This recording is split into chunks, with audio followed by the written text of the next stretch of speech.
आप सब लोगों को हमारा नमस्कार। और आज इतवार के दिन आपको आपके घरों से बुलाकर प्रेस वार्ता कर रहे हैं, क्योंकि ये बहुत जरूरी प्रेस वार्ता है और ये प्रेस वार्ता होनी चाहिए। और मुझे ऐसा लगता है कि किसी और लोकतंत्र में अगर ये घटनाएं हुई होती तो सरकारें गिर जाती। मैं पहले आपको एक छोटा सा वाकया सुनाना चाहती हूं, क्योंकि ये जो फाइनेंस के और मार्केट के और ऑफशोर, ये जो फाइनेंस के और मार्केट के और ऑफशोर के और फलाना होल्डिंग के जो मामले होते हैं वो थोड़े पेचीदा से लगते हैं, लेकिन बात बड़ी साफ है, स्पष्ट है और सरल है। एक गांव में डाका पड़ा। डाकुओं ने अंधाधुंध लूट मचाई, खूब लूटा खसोटा, माल इधर से उधर किया।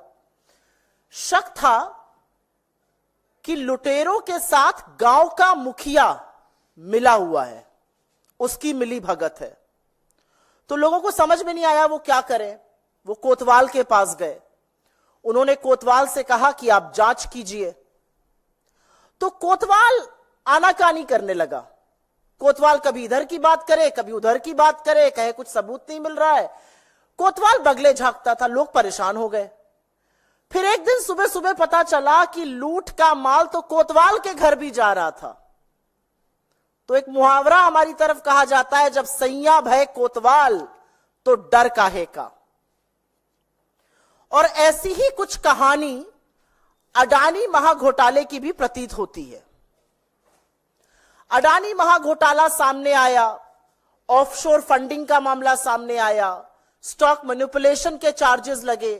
हिंडनबर्ग ने चार्ज लगाया कि कैसे ऑफशोर से पैसा आता था, स्टॉक मैनिपुलेशन होता था, कैसे राउंड ट्रिपिंग हो रही थी। ये सारे चार्जेस हिंडनबर्ग ने लगाए। तो इसकी जो जांच है वो market regulator security and exchange board of India SEBI को सौंपी गई, क्योंकि मार्केट का रेगुलेटर मार्केट पर आंख रखने का काम सेबी करता है। पर अब जो हिंडनबर्ग रिसर्च पार्ट 2 का सनसनीखेज खुलासा आया है, उसके मुताबिक सेबी की प्रमुख माधवी बुच और उनके पति धवल बुच उन्हीं ऑब्सक्योर बर्मुडा या मॉरिशस फंड में इन्वेस्टमेंट कर रहे थे जिनके साथ गौतम अडानी के भाई विनोद अडानी का संबंध था। एक बड़ी फेमस लाइन है, मेरा कातिल ही मेरा मुंसिफ है। यहां पर तो मुंसिफ ही कातिल निकल रहा है। तो जो कोतवाल है जिसको जांच करनी थी, उसका उन्हीं तथाकथित फंड में इन्वेस्टमेंट था इस रिपोर्ट के मुताबिक, जहां पर विनोद अडानी का संबंध था। इस रिपोर्ट में साफ अंकित है कि माधवी बुच का अडानी समूह से संबंधित ऑफशोर फंड में इन्वेस्टमेंट था और सेमी प्रमुख बनने पर उन्होंने अपनी शेयर होल्डिंग अपने पति को ट्रांसफर कर दी। इस रिपोर्ट में लिखा है कि माधवी बुच और धवल बुच ने 5 जून 2015 को सिंगापुर में आईपीई प्लस फंड 1 के साथ एक खाता खोला था। यह आईपीई प्लस फंड 1 अडानी समूह के एक डायरेक्टर ने आईआईएफएल के माध्यम से खोला था। तो बुच दंपति ने खाता खोला सिंगापुर के एक आईपीई प्लस फंड में, जिसका स्थापना अडानी समूह के एक डायरेक्टर ने आईआईएफएल के माध्यम से की। अब यही रिपोर्ट आगे बताती है कि आईआईएफएल ने अपनी एक घोषणा, और ये सारे दस्तावेजों के साथ है, ये सारे दस्तावेज आपके पास ऑलरेडी हैं, चाहिए होंगे तो हम साझा कर देंगे। अब यही रिपोर्ट आगे बताती है कि आईआईएफएल ने अपनी एक घोषणा में बुच दंपति के इन्वेस्टमेंट सोर्स को सैलरी बताया और कुल संपत्ति करीब $10 मिलियन की आंकी गई। 2 तथ्य और बताकर हम इस पर जो राजनीतिक सवाल हैं, जो प्रोबिटी के क्वेश्चंस हैं, जो कॉन्फ्लिक्ट ऑफ इंटरेस्ट के क्वेश्चंस हैं, उस पर जरूर जाएंगे। 2 तथ्य और जानने जरूरी हैं, क्योंकि हिंडनबर्ग रिसर्च की रिपोर्ट में सेबी चेयरपर्सन माधवी बुच के अलावा 2 और एंटिटीज का प्रमुखता से जिक्र है। एक है अगोरा और दूसरा ब्लैकस्टोन। ये दोनों अहम किरदार हैं। नाम याद रखिएगा, अगोरा एंड ब्लैकस्टोन। इस रिपोर्ट के अनुसार अप्रैल 2017 से लेकर मार्च 2022 सेबी प्रमुख बनने के टाइम तक माधवी बुश तब सेबी में होल टाइम मेंबर थी और उनके पास तब एक ऑफशोर सिंगापुरी कंसल्टिंग फर्म में 100% हिस्सेदारी थी। इस कंसल्टिंग फर्म का नाम अगोरा पार्टनर्स है। नाम याद रखिएगा, सिंगापुर बेस्ड कंसल्टिंग फर्म अगोरा पार्टनर्स, जिसका स्वामित्व माधवी बुच जी के पास था जब वो होल टाइम सेबी मेंबर थी, सेबी चेयरपर्सन बनने से पहले। जैसा कि मैंने आपको पहले बताया था, मार्च 2022 में सेबी चेयरपर्सन बनने पर उन्होंने अपनी शेयरधारिता अपने पति को ट्रांसफर कर दी। ये अगोरा की बात कर रही हूं मैं। रिपोर्ट आगे बताती है कि अगोरा पार्टनर्स जो है वो 2013 में सिंगापुर में रजिस्टर हुआ था और आज भी सेबी की चेयरपर्सन माधवी बुच जी वर्तमान में अगोरा एडवाइजर नाम की कंपनी में 99% की हिस्सेदार हैं। उनके पति इस कंपनी के डायरेक्टर हैं। कंसल्टिंग फर्म में वो 100% स्वामित्व था, उन्होंने अपने पति को ट्रांसफर कर दिया था। एडवाइजरी जो अगोरा एडवाइजरी के नाम से है उसमें 99% की हिस्सेदार है। यहां पर एक आंकड़ा बता रही हूं और यह जानना जरूरी है। हिंडनबर्ग रिसर्च की रिपोर्ट के मुताबिक 2022 में अगोरा ने $2,61,000 का रेवेन्यू कमाया था। यह उनकी कमाई थी, जो माधवी बुच जी जो सेबी की प्रमुख है उनके वेतन का करीब 4.5 गुना है। अगोरा की बात हो गई। अगोरा एक कंसल्टिंग फर्म था, वो कंसल्टिंग का बिजनेस करते हैं, उसमें माधवीपुरी बुच जी का स्वामित्व था। पति को ट्रांसफर हुआ, 4.5 गुना उनका रेवेन्यू $2,61,000 सिर्फ 2022 तक था। अब दूसरे अहम किरदार की बात कर लेते हैं और वो है ब्लैकस्टोन। एक रीट्स नाम की चीज होती है जो इन्वेस्टमेंट का प्लेटफॉर्म है। एक जैसे म्यूचुअल फंड होता है, पोर्टफोलियो मैनेजमेंट सर्विस होता है, वैसे ही एक रीट्स है, रियल एस्टेट इन्वेस्टमेंट ट्रस्ट। इसकी बहुत पैरवी आजकल सेबी करता है। माधवीपुरी बुच जी ने तो सार्वजनिक रूप से इसको अपना फेवरेट इन्वेस्टमेंट इंस्ट्रूमेंट भी बताया है, इन्वेस्टमेंट ऑफ द फ्यूचर भी बताया है। हिंडनबर्ग रिपोर्ट के मुताबिक सेबी चीफ पर उन्होंने ब्लैकस्टोन जैसी कंपनियों को रेगुलेटरी मतलब नियम कानून बनाकर फेवर देने के आरोप लगाए हैं। उनका कहना है कि सेबी चेयरपर्सन रहते हुए माधवीपुरी बुच जी के पति धवल बुच ब्लैकस्टोन के सीनियर एडवाइजर बन गए, वरिष्ठ सलाहकार वो नियुक्त हो गए ब्लैकस्टोन के, और ब्लैकस्टोन रीट्स का एक बड़ा प्लेयर है इंडिया में। एक बात यह भी बता दूं कि इनके पति इससे पहले रियल एस्टेट में कभी इन्वॉल्व नहीं थे, कैपिटल मार्केट्स में उनका इन्वॉल्वमेंट बहुत सीमित था। हिंडनबर्ग का आरोप है कि रेगुलेटरी बदलाव, नियम कानून ऐसे बदले गए जिससे कि सारा का सारा फायदा रीट्स को हो रहा था, और रीट्स में सबसे बड़ा प्लेयर ब्लैकस्टोन था, और ब्लैकस्टोन में माधवी बुच जी के पति धवल बुच जी सीनियर सलाहकार वरिष्ठ एडवाइजर थे। जैसा कि मैंने कहा, वो रीट्स की बहुत बड़ी पक्षधर है। एक कॉन्फ्रेंस में उन्होंने रीट्स को फ्यूचर का फेवरेट प्रोडक्ट बताया था, निवेशकों को कहा था इस फ्यूचर के फेवरेट प्रोडक्ट को आप देखिए, ये बहुत कारगर है। हिंडनबर्ग का आरोप है कि क्या माधवीपुरी बुच जी ने ये सब कहते हुए ये जिक्र किया था कि उनके पति ब्लैकस्टोन से संबंधित है, जो रीट्स का सबसे बड़ा खिलाड़ी है। और एक बात आपकी जानकारी के लिए बता दूं, 2 दिन पहले जब सरसरी तौर पर यह चर्चा हो रही थी कि हिंडनबर्ग रिसर्च की एक और खुलासे वाली रिपोर्ट आने वाली है, ब्लैकस्टोन ने एक बड़ा कदम उठाया। उन्होंने नेक्सस सिलेक्ट ट्रस्ट में 33 करोड़ यूनिट 4,550 करोड़ में बेचती है। आपदा से पहले ही यहां फायदा बनाया जा रहा था, सवाल यह भी उठेगा। तो अब एक स्वतः सवाल उठता है कि क्या अडानी महाघोटाले की जांच इसलिए नहीं हो रही थी क्योंकि जिसको जांच करनी थी इस रिपोर्ट के अनुसार, इस रिपोर्ट के मुताबिक वो कहीं ना कहीं उसमें संलग्न थी। उच्चतम न्यायालय बार बार निवेश की जानकारी मांगता था, सेबी बार बार इधर उधर बगले झांकता था। सेबी ने तो यह तक कह दिया था we have drawn a blank, हमें कुछ मिल ही नहीं रहा है। ये मिनिमम लेवल पर, at the absolute minimal level, ये पारदर्शिता के तार तार करता है। And at the absolute maximum level ये संभवतः सबसे बड़ी क्रिमिनल कंस्पिरेसी है। एक महाघोटाले की जांच करने वाले संलग्न, और खैर उनकी नियुक्ति करने वालों की अभी हम बात करते हैं।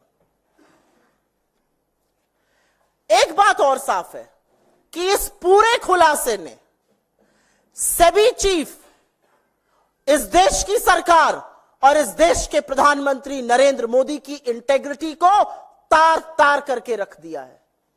उनकी कोई इंटेग्रिटी नहीं बची है। उनकी साख, उनकी प्रतिष्ठा, उनकी कर्तव्यनिष्ठा पर जबरदस्त सवाल है। वो कटघरे के घेरे में आज खड़े हुए हैं और यह पूरा समझ में आता है कि परम मित्र को बचाने के लिए बड़ी साजिश रची गई है। यहां दाल में काला नहीं है, यहां पूरी की पूरी दाल ही काली है।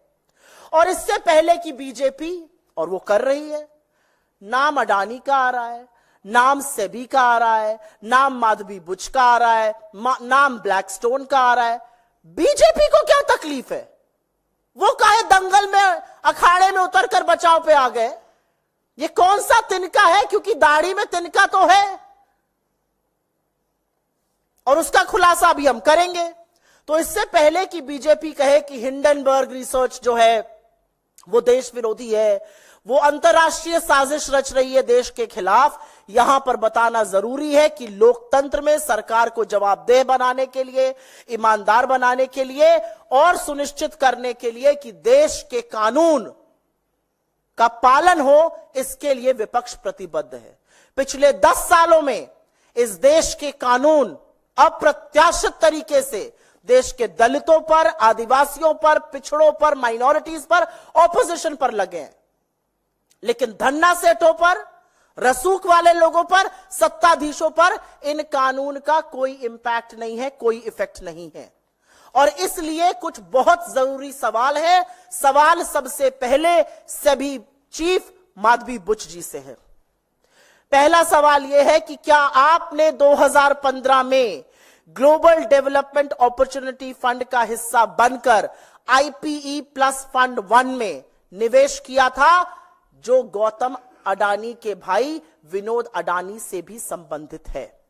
दूसरा सवाल, जब आप सेबी की पूर्णकालिक सदस्य थी तो क्या आपने IPE प्लस में अपने निवेश को, अपनी शेयर होल्डिंग को सेबी के सामने उसका खुलासा किया था, उसका डिस्क्लोजर किया था या नहीं किया था?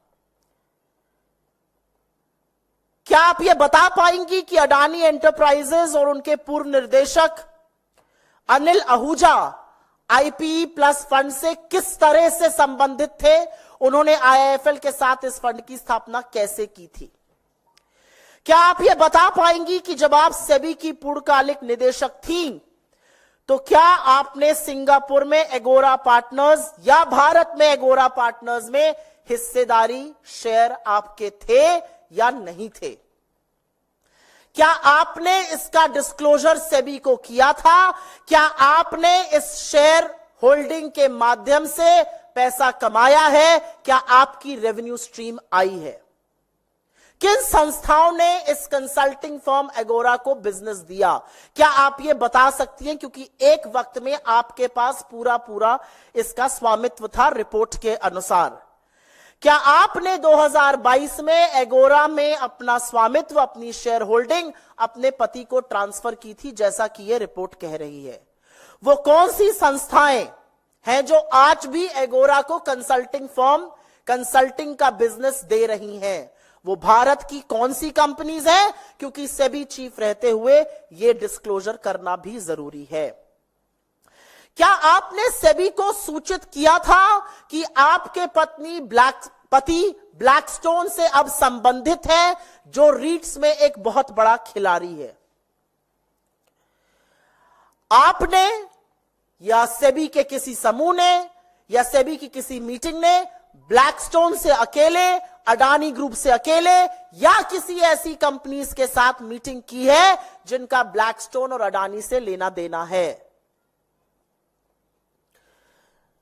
सुप्रीम कोर्ट को सेबी ने कहा हमारे हाथ कुछ नहीं लगा, वी ड्रू अ ब्लैंक। क्या आपने कोर्ट द्वारा स्थापित समिति और इस देश के सर्वोच्च कोर्ट को यह बताया था कि जिन फंडों की जांच आपको सौंपी गई है उनमें से कुछ तथाकथित तौर पर इस रिपोर्ट के मुताबिक वो फंड थे जिनमें आपकी हिस्सेदारी, आपकी शेयर होल्डिंग थी? क्या आपने इसका खुलासा सुप्रीम कोर्ट गठित समिति या खुद सुप्रीम कोर्ट के सामने किया था? और एक सबसे बड़ा सवाल, अगर ऐसा था, अगर आपकी शेयर होल्डिंग थी, और उनका स्टेटमेंट कहता है मेरी शेयर होल्डिंग थी जो मैंने ट्रांसफर कर दी थी, तो आपने अपने आप को इस जांच से क्यों नहीं रिक्यूज किया? Caesar's wife has to be above suspicion. आप कैसे उन फंड की जांच करती रही, अगर करती रही, जिनमें आपका कभी निवेश था, आपके पति उसे संलग्न है? यह कैसे हो सकता है? आपने अपने आप को इस जांच से अलग क्यों नहीं किया, अगर नहीं किया? और क्या इतने गंभीर आरोपों से घिरे रहने के बाद आप सेबी के पद पर, सेबी के सर्वोच्च पद पर, इस देश की शेयर मार्केट की रेगुलेटर बनी रह सकती है, या आपको तत्काल प्रभाव से बर्खास्त कर देना चाहिए? यह सवाल सेबी चीफ से है। लेकिन अब सवाल सरकार से है। क्या प्रधानमंत्री नरेंद्र मोदी के संरक्षण के बगैर यह जो तथाकथित मिलीभगत है अडानी और सेबी की, यह हो सकती थी? इस सवाल का जवाब सरकार को देना पड़ेगा। क्या सरकार के सामने यह तथ्य थे कि आपकी सेबी चीफ, जिसको आपने सेबी चीफ अपॉइंट किया है, जिस समूह की वो जांच कर रही है, उस समूह में तथाकथित तौर पर उसके इन्वेस्टमेंट्स थे? क्या यह बिना नरेंद्र मोदी की जानकारी के, बिना उनके संरक्षण के संभव है? क्या नरेंद्र मोदी अपनी मार्केट रेगुलेटर के इतने बड़े घपलाबाजी में संलग्न आरोप पर अब अपनी चुप्पी बरकरार रख सकते हैं, या उनको बोलना चाहिए? क्या जो सरकार लगातार अडानी समूह पर लगे आरोपों पर पर्दा डाल रही थी, और अब जब पता चल रहा है कि जांचकर्ता भी संभवतः इसमें संलग्न है, क्या वो इस घोटाले की निष्पक्ष जांच कर सकते हैं? सत्ता के गलियारों में पिछले कुछ सालों से, 10 सालों से फुसफुसाहट थी, और अब वो हुंकार है। और फुसफुसाहट ये थी कि सरकारी अफसरों, रेगुलेटर्स, संभवतः न्यायपालिका के चयन में, नियुक्ति में गौतम अडानी का बढ़ता हुआ भयंकर वर्चस्व है। तो सवाल यह है कि क्या गौतम अडानी की भूमिका थी माधवी बुच जी को सेबी चीफ अपॉइंट कराने की? आखिर पिछले 10 सालों में अडानी जी इतने शक्तिशाली कैसे हो गए? सवाल यह है कि शेयर मार्केट के रेगुलेटर ने अपनी विश्वसनीयता खो दी है, तो अब छोटे छोटे इन्वेस्टर की सुरक्षा कौन करेगा? सवाल यह है कि इतने गंभीर आरोपों के बाद अगर कल, और संभवतः ऐसा होगा, मार्केट गिरता है, तो लाखों करोड़ों का जो स्वाहा होगा छोटे इन्वेस्टर का, उसके जिम्मेदार प्रधानमंत्री मोदी, गौतम अडानी और सेबी प्रमुख माधवी बुच क्यों नहीं कहे जाएंगे? सवाल यह है कि हम अपने आप को विश्व गुरु कहते हैं, लेकिन इतना बड़ा कलंक हमारे मार्केट रेगुलेटर पे 3 से 4 ट्रिलियन डॉलर का पैसा लगा हुआ है हमारे मार्केट में। हम किस तरह से डोमेस्टिक या फॉरेन इन्वेस्टर को आज ये विश्वास दिला सकते हैं कि हमारे यहां रूल ऑफ लॉ है, जब सबसे ऊंचे पद पर बैठा हुआ मार्केट स्वामी, मार्केट को रेगुलेट करने वाले व्यक्ति के ऊपर इतने गंभीर आक्षेप है। एक बहुत बड़ा सवाल, यह पूरा मामला सुप्रीम कोर्ट पहुंचा था। सुप्रीम कोर्ट ने समिति गठित करी थी, उस समिति ने जांच करी थी।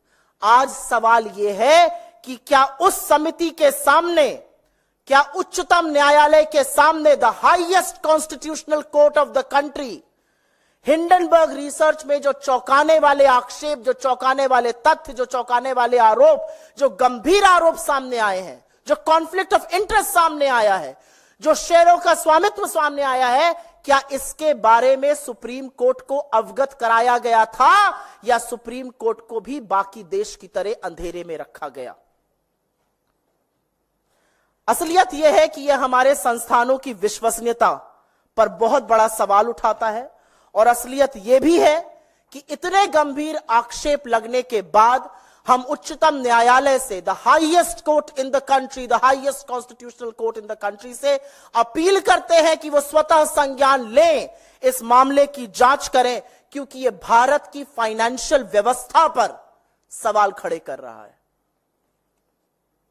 असलियत यह है कि इस महाघोटाले की जांच सिर्फ और सिर्फ जेपीसी से हो सकती है, जिसका गठन नरेंद्र मोदी करने से डरते हैं।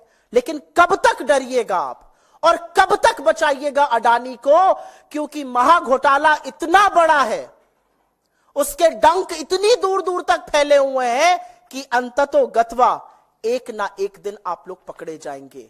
लेकिन तत्काल प्रभाव से सेबी चीफ को उनके पद से हटाना पड़ेगा, अन्यथा सरकार की विश्वसनीयता, मार्केट की विश्वसनीयता, मार्केट रेगुलेटर की विश्वसनीयता पर बहुत बड़ा सवाल है।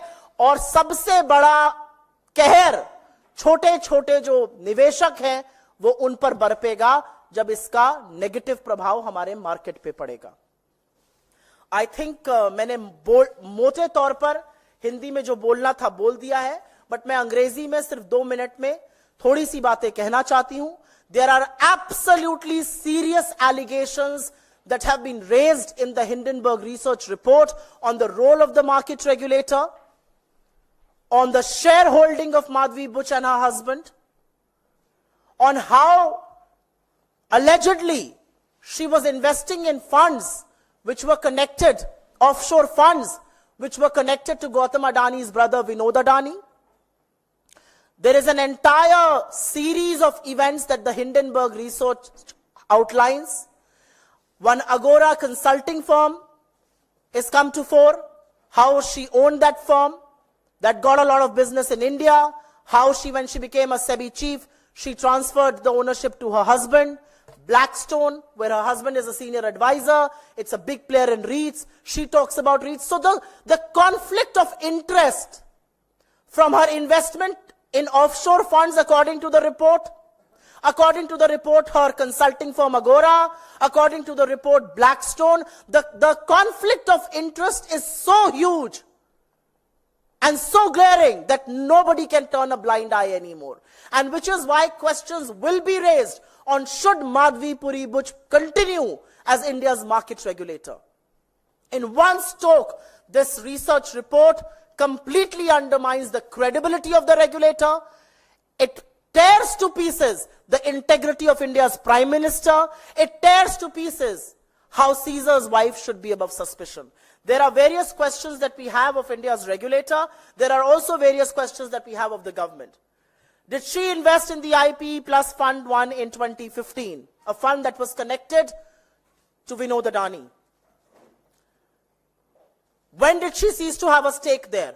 When did she transfer her stake to her husband? When she was a whole-time director in SEBI, did she make the disclosures about the funds that she was holding? Did she make the disclosures about Agora Consulting? Who are the companies that continue to give business to Agora Consulting? Which entities continue to give business even now? Has she disclosed to SEBI that her husband is a part of Blackstone as senior advisor? Blackstone, which is a big player in the REITs space, REITs is something that she has personally espoused. Has she had direct meetings with Adani or Blackstone or companies associated with them? And before telling the Supreme Court that we drew a blank, did SEBI tell the Supreme Court that funds that the SEBI was probing, some of them allegedly had the SEBI chief herself and her husband as investors? Was this disclosed to the Supreme Court or not? Questions will also be raised of the government. Could this have happened? Could this collusion between the SEBI chief and Gautam Adani's group have happened without the knowledge, without the patronage of India's Prime Minister, as the report raises, as the report questions? What is the Prime Minister now going to say about the role of the SEBI chief? Can this government possibly probe the Adani mega scandal? Has Gautam Adani played a crucial role in the appointment of SEBI chief Madhvi Buch? Corridors of power. There are murmurs in the corridor of power that he has disproportionate say as far as appointment of officers, competent authorities, and even judicial positions is concerned. The reality is that India's stock market regulator has lost all credibility. And tomorrow, if and when the markets fall, who is going to be responsible for the erosion of capital as far as India's small investors are concerned? Who is going to ring fence the small investors? And why should Madhvi Buch, Gautam Adani, and Narendra Modi not be held accountable when market erosion happens, market capital erosion happens? We call ourselves the Vishwa Guru. Is this the rule of law that we can assure foreign and domestic investors with? And last but not the least, the Supreme Court was probing this matter. Was the Supreme Court made aware of the possible conflict of interest of the alleged shareholding that the SEBI chief had before the SEBI told the Supreme Court we draw a blank? And which is why from this platform we appeal to the highest constitutional court in the country to take suo motu cognizance and probe this matter independently. This government has no face, no wherewithal, no credibility, no integrity to probe the Adani scam at all. And after the Hindenburg research report's accusations and allegations, the SEBI has been found wanting too. And under no circumstances, with these glaring allegations, can Madhvi Buch continue in her position for a single more moment than now. Caesar's wife has to be above suspicion. This is about the credibility of our markets. $3 to $4 trillion money is invested there. One cannot turn a blind eye to this one. आपके सवालों का स्वागत है. सवाल अगर इससे जुड़े रहेंगे तो मैं बहुत शुक्रगुजार रहूंगी.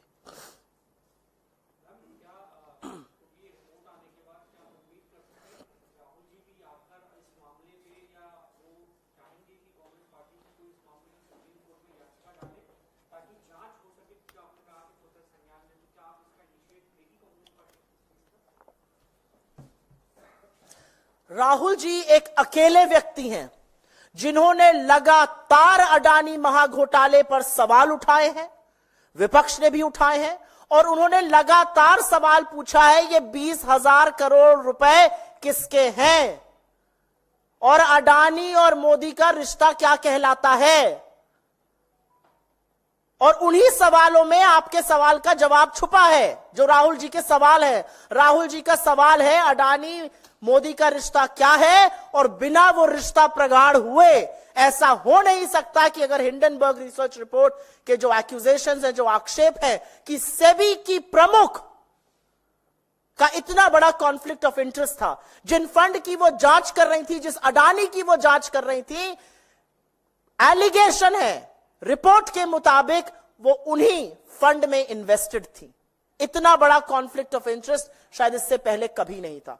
मेरा अपना मानना है कि इतने बड़े घोटाले के बाद, और आपका जो सवाल का दूसरा हिस्सा है सुप्रीम कोर्ट से संबंधित, मैं यहां यह जरूर कहना चाहती हूं और पुरजोर तरीके से कहना चाहती हूं कि क्या इस देश के उच्चतम न्यायालय को अंधेरे में रखा गया?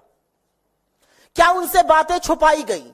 क्या उनके सामने रेवलेशन किया गया कि जिन फंड की जांच सेबी कर रहा है, इस रिसर्च रिपोर्ट के मुताबिक उनमें से कुछ फंड में तो सेबी की चीफ खुद ही इन्वेस्टर थी? तो यह जबरदस्त कॉन्फ्लिक्ट ऑफ इंटरेस्ट क्या कोर्ट को बताया गया?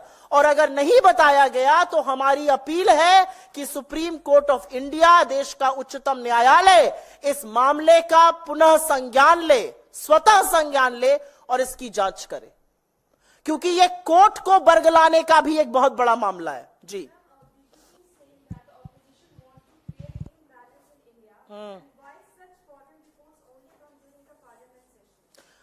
I can ask a counter question. Was the parliament session curtailed because you knew this report was coming? Why should you ask me the question that the BJP is asking? I'm asking a counter question. क्या parliament session को cartel किया गया क्योंकि उनको पता था कि यह सनसनीखेज खुलासा होने वाला है? और मैंने तो पहले ही कह दिया था, इससे पहले कि बीजेपी के लोग, बददिमाग प्रवक्ता, ट्रोल आर्मी, सरकार के ट्रोल मंत्री ये कहे कि हिंडनबर्ग जो है वो देश के खिलाफ साजिश रच रहा है, सवालों का जवाब दे दीजिए ना। इतने बड़े सनसनीखेज खुलासे आपके रेगुलेटर पे लगे हैं। आज भारत के फाइनेंशियल मार्केट की साख दांव पर है और आप ये बोल रहे हैं खुलासे पर हम बोल क्यों रहे हैं? क्योंकि विपक्ष का काम है आपको ईमानदार और जवाबदेह बनाए रखना। विपक्ष का काम है छोटे छोटे जो इन्वेस्टर हैं उनकी सुरक्षा करना। विपक्ष का काम है इस देश में अगर कुछ गलत होता है, भ्रष्टाचार होता है, उसके खिलाफ आवाज उठाना। तो और मुझे एक सवाल का जवाब आप और दीजिए। सरकार बोलती तो मैं समझ सकती थी क्योंकि सरकार तो कटघरे के घेरे में है। इसमें बात सेबी की हो रही है। हिंडनबर्ग रिपोर्ट ने अडानी की बात करी है, ऑफशोर फंड की बात करी है, अगोरा की करी है, ब्लैकस्टोन की करी है, माधवी बुच की करी है। बीजेपी को क्या दिक्कत है? बीजेपी क्यों कूद पड़ी है अखाड़े में इनको बचाने के लिए? उनकी कौन सी दुखती रग है जो दब जाती है? हर बार अडानी का नाम लिया जाता है। अडानी का नाम लो और पूरी भाजपा उछलने लगती है। यह संसद में भी होता है, यह सड़क में भी होता है, यह रिपोर्ट आ जाए, न्यूज़पेपर में आ जाए, मतलब ऐसी रग दबती है, अडानी का नाम लेते ही 10-10 फीट उछलने लगते हैं सब लोग। क्यों ऐसा होता है भाई? जांच करिए ना। सुप्रिया जी, एक सवाल यह है कि इस आरोप के बाद अडानी की ओर से भी बयान आया है, अडानी ग्रुप ऑफ कंपनीज की ओर से। उन्होंने ये कहा है कि ये दुर्भाग्यपूर्ण है, इसमें कोई सच्चाई नहीं है। क्या जवाब देंगे उनको आप? तो आप क्या एक्सपेक्ट कर रहे थे वो क्या कहेंगे? यही कहेंगे सच्चाई नहीं है। हिंडनबर्ग रिसर्च की जो रिपोर्ट है, मैंने जो भी बोला है वो हिंडनबर्ग रिसर्च की रिपोर्ट को कोट किया है। हम ये प्रेस कॉन्फ्रेंस सुबह 10 बजे भी कर सकते थे, हम कल शाम को भी कर सकते थे, लेकिन हमने वक्त लिया, हमने उनके डॉक्यूमेंट्स देखे और बहुत डिटेल में जाकर उन्होंने ये रिपोर्ट प्लान करी है। माधवी पुच जी ने भले ना बताया हो कि उनके पति ब्लैकस्टोन में सीनियर एडवाइजर है, लेकिन लिंक्डइन पर है और उन्होंने हर चीज खंगाली है, हर चीज की तफ्तीश करी और वहां से बनाई है। तो मेरा अपना मानना है कि अगर ऐसा है तो सू करिए ना हिंडनबर्ग को, लड़िए उनके खिलाफ केस, बताइएगा उच्चतम न्यायालय को कि क्या यह आरोप गलत है या सही है। वो तो कहेंगे ही ये गलत है, वो थोड़ी कहेंगे हाँ बिल्कुल आरोप सही है और हम महाघोटाले के अहम किरदार हैं, उसमें सेमी के साथ हमारी मिली भगत है और ये सारी चीजें प्रधानमंत्री मोदी की आंखों के नीचे, उनकी देखरेख में, उनके संरक्षण में हो रही हैं। ये तो नहीं कहेंगे वो। मैम, माधवी बुच की ओर से जो स्टेटमेंट आया है जी, उन्होंने उसमें कहा है कि हिंडनबर्ग रिसर्च के अगेंस्ट सेबी ने जो एनफोर्समेंट एक्शन लिया और उनको एक शो कॉज नोटिस दिया, उसके चलते ही ये सिर्फ एक अटेम्प्ट है उनका कैरेक्टर असैसिनेशन का। इस पर क्या कहना है आपका? माधवी बुच जी सेबी की रेगुलेटर हैं। एज रेगुलेटर आपके ऊपर, चाहे वो हिंडनबर्ग हो या चाहे कोई और हो, किसी ने बहुत गंभीर आरोप लगाए हैं, तो आप विक्टिम कार्ड बिल्कुल मत प्ले करिए। आप सिर्फ एक सवाल का जवाब दीजिए।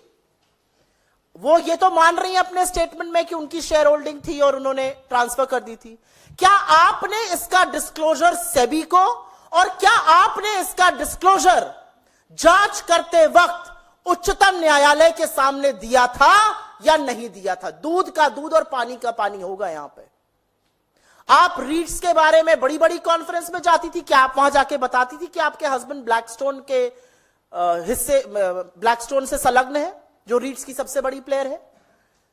आप बताइए अगोरा से आपका क्या संबंध है? आप बताइए आपने कब शेयर ट्रांसफर किए?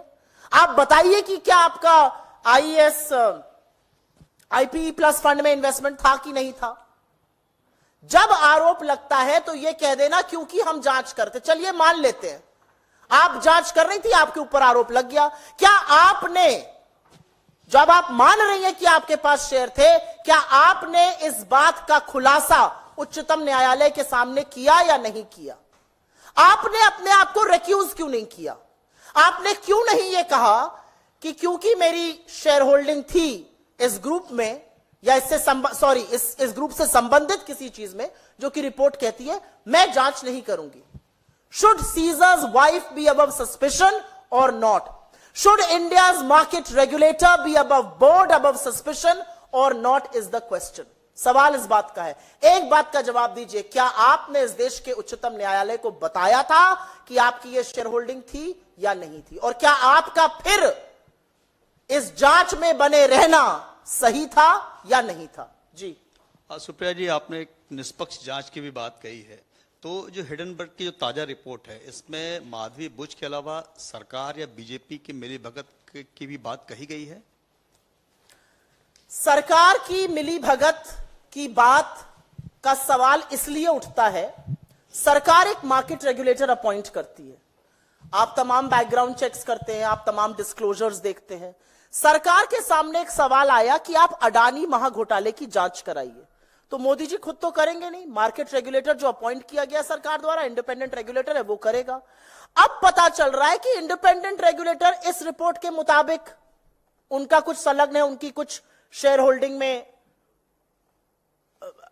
इधर उधर जवाबदेही है। तो सवाल इस बात का है कि क्या वो सरकार जो अडानी समूह की जांच नहीं कराना चाहती है, क्या वो सरकार जो डीआरआई के हाथ बांध देती है ओवर इनवॉइसिंग पे जांच मत करो अडानी की, क्या वो जांच कर सकती है? और मुझे ऐसा लगता है कि किसी भी चीज में दूध का दूध और पानी का पानी होना चाहिए।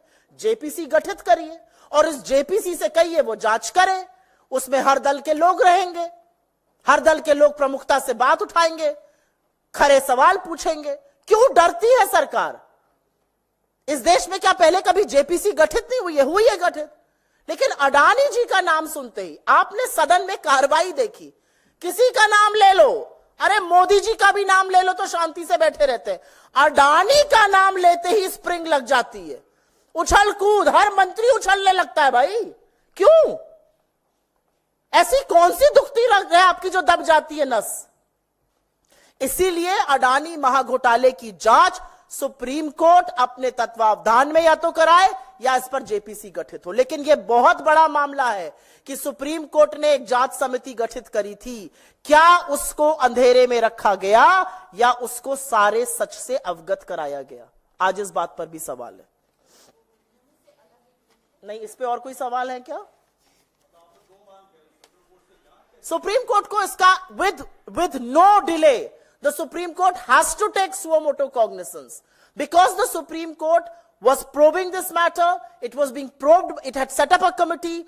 The SEBI was a participant in this. SEBI told the Supreme Court, we have drawn a blank, while telling that, according to this research report, the SEBI chief had conflict of interest, which she has accepted that yes, I had shareholding, which I had transferred, which I had gotten rid of. Did she make that disclosure to SEBI, and did she make that disclosure to the Supreme Court of India? ये तो मतलब दूध का दूध और पानी के पानी की बात है जी। इस पर और कोई सवाल? हाँ बताइए। मैं वैसे इसी पर रखना चाह रही थी।